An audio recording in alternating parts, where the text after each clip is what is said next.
Hello, nice to see you on my channel, Hearts and Shadows. Enjoy watching. My name is Willie, and if there's one thing I've learned the hard way, it's that trust should never be blind. People like to say that love conquers all, but that's not true. Love without trust is just a pretty lie we tell ourselves. It feels good until the truth tears it apart. Trust is what makes love last. Once it's broken, love means nothing. Not everyone values trust the same way. Some people take it for granted. Some people treat it like an open invitation to do whatever they want, thinking they'll always be forgiven. Trusting blindly in a relationship is dangerous. I made that mistake, and it cost me everything.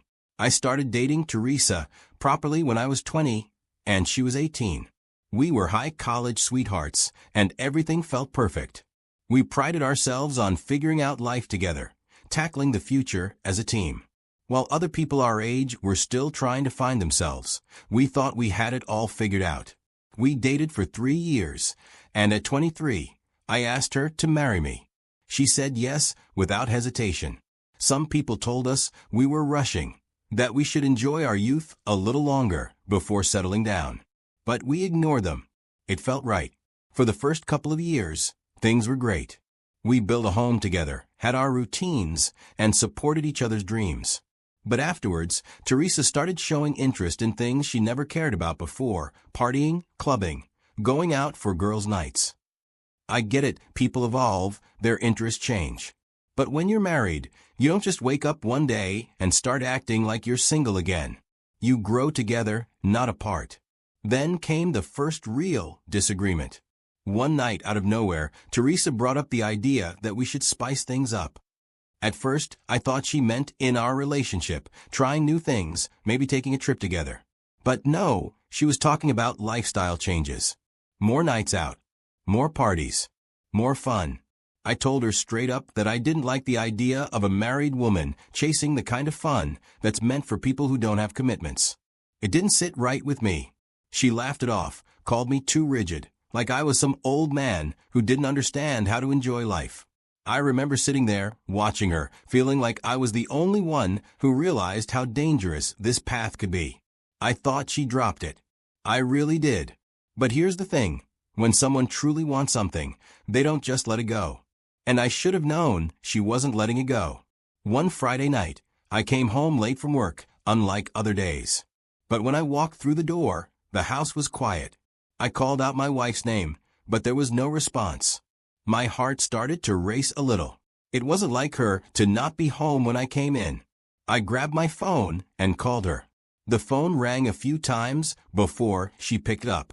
She sounded like she was caught up in something. "Hey, where are you?" I asked, trying to keep it casual. "Oh, I'm just having drinks with some friends," she said, almost too casually.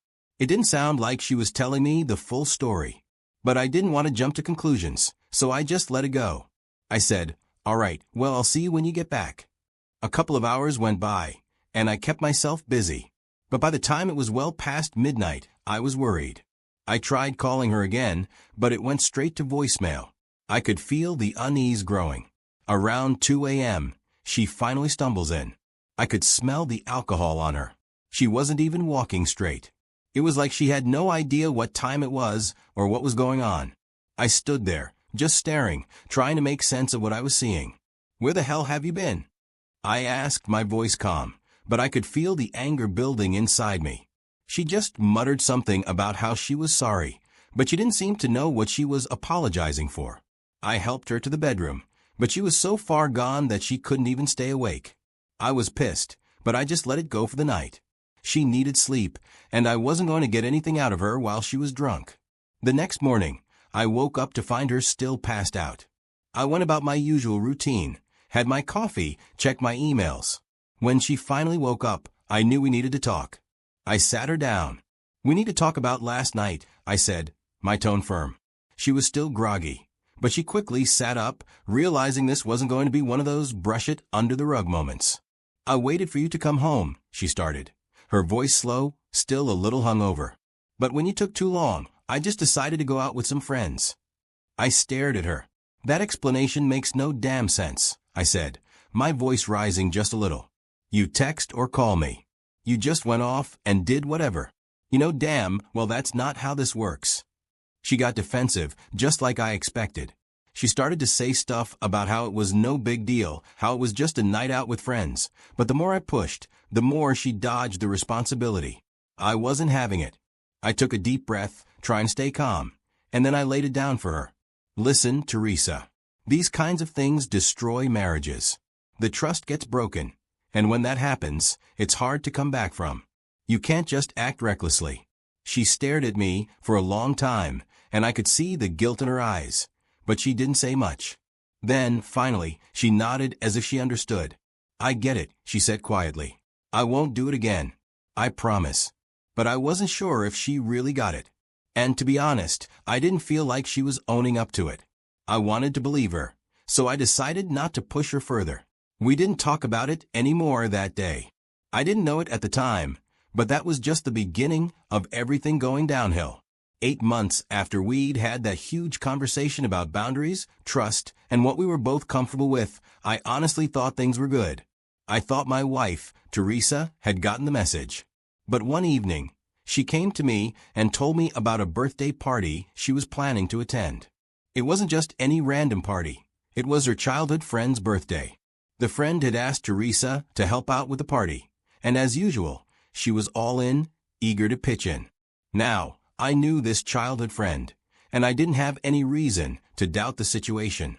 It wasn't like she was pulling some sketchy excuse. I trusted that the friend was real, and everything seemed harmless enough. But when she told me the party would be held at night, there was a little nagging voice in my head.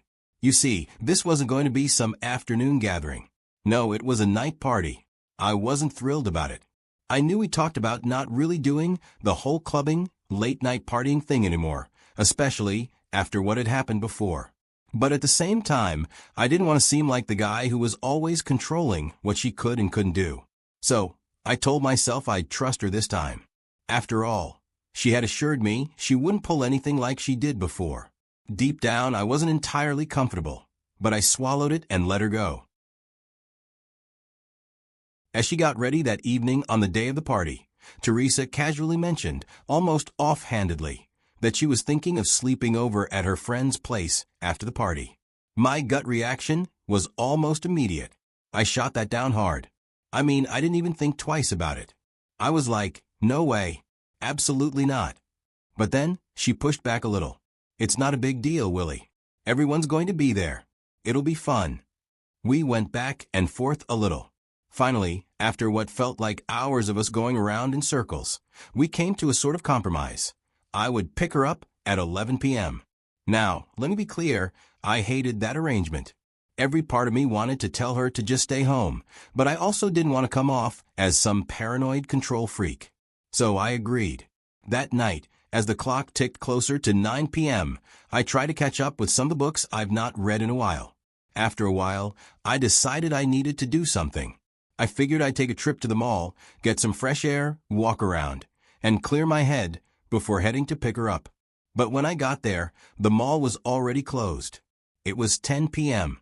I still had time before I was supposed to pick her up, but I didn't want to drive all the way home just to turn around and go back out again.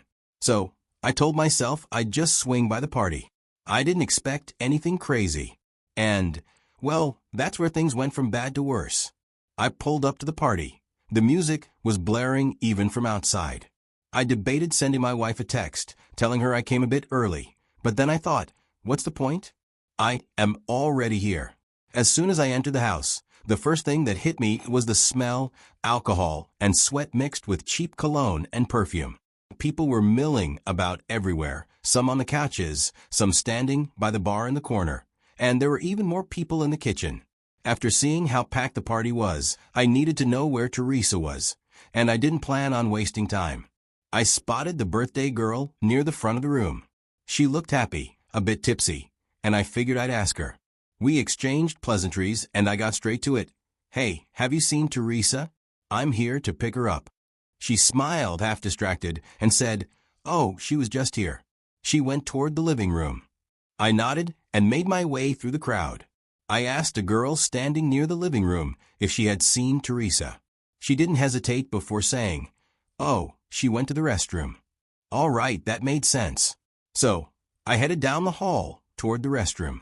But the further I walked through the house, the more it felt like a different world. I passed a couple making out in the hallway, barely aware of the world around them. I saw a door ajar, and from inside, I could hear sounds I didn't need to hear. People were having sex, loudly, just on the other side of the wall.